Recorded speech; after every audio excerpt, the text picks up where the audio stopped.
extraordinary competition, meron ka bang feeling or inkling that the National University will go in a way on the way to the championship? No. Hindi. Not in my wildest dreams. Hindi talaga. Anong mga kanya na premierate mo para to make your team more competitive and stronger? Ano lang, ang pinipreach ko lang sa kanila everyday is play as a team. Play as a team. Alright, there were games na we lost, but I felt they did not play as a team. So, you know, when I watched the tape, nakikita ko they're playing hard, and I was telling them, you know, you have good intentions. Tama yung intentions nyo, but bad execution because you're trying to win it by yourself. So I think they learned through that na hindi tayo mananalo pag pinilit ng bawat sa kailangan. You have to have the support of the others. Nung pumasok ang team mo sa Final Four, meron positive sign na magtatapyo ka. I've always felt confident about the team when we entered the Final Four kasi parang the trials that we had to go through parang made us stronger. Parang it gave us that confidence na as we hurdle one playoff game after another, parang lalong lumalakas yung team. And then they were getting stronger as a team. Lalo sila nagiging close, lalo sila nagiging united. And that's a good sign. That's a good sign for a team that will go through that will win it. May paniwala ka na there was a divine intervention na sa team mo para mo sa when I took over NU, dalawang version ng Bible ang talagang pinahawakan ko hanggang ngayon. In fact, that's the verse I texted all the players. Sabi nga nun, he who began a good work will carry it to completion. So nung natatalo kami nung second year, third year, lalo na last year, pag sabi ko, Lord, tama bang nandito ako talaga? Ano ba talaga yung...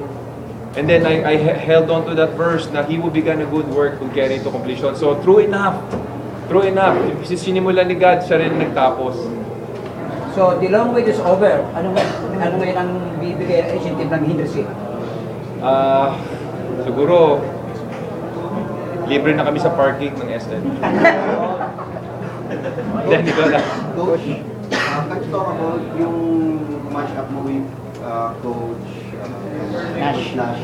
Was it ito ba yung pinakamahirap na tactical match-up mo as a coach? Kasi, magkaiba kayo, offense sila, defense kayo.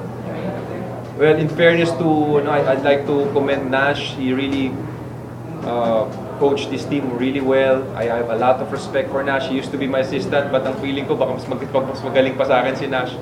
And you know, the game could have gone either way. I think both teams deserve to win the championship, and they also had to go through a lot getting to the finals.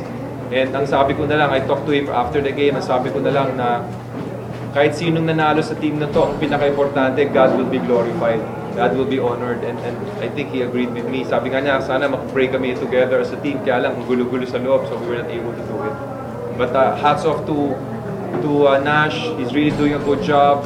And I think not winning this championship should not define him as a person. Just like us, you know. It's not about the championship, but it's about how these young players grow as a person and as a basketball player. Coach, aside from Troy and then sino yung gagawin nyo? Si Betayene at si Tristan Perez. So lahat ng malalaki namin, wala na, donut na kami. Except for Alfred.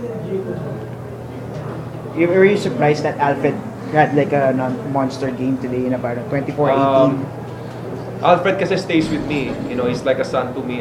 And yesterday, you know, we talked a lot, and he said, Coach, I'm a little bit nervous because in practice I could see that he was too tight. And I said, you know, don't worry about tomorrow. Just relax. I got your back.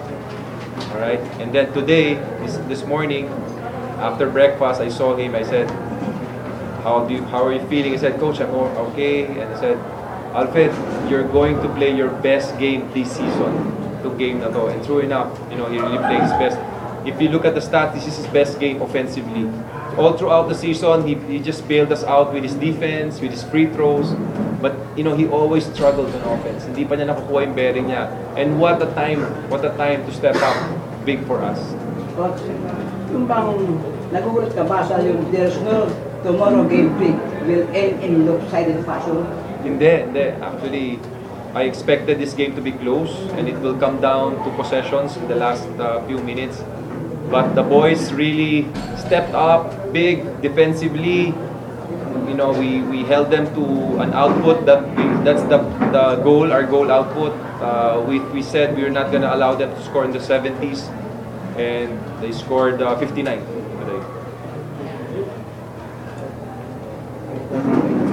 Thanks. All right, let me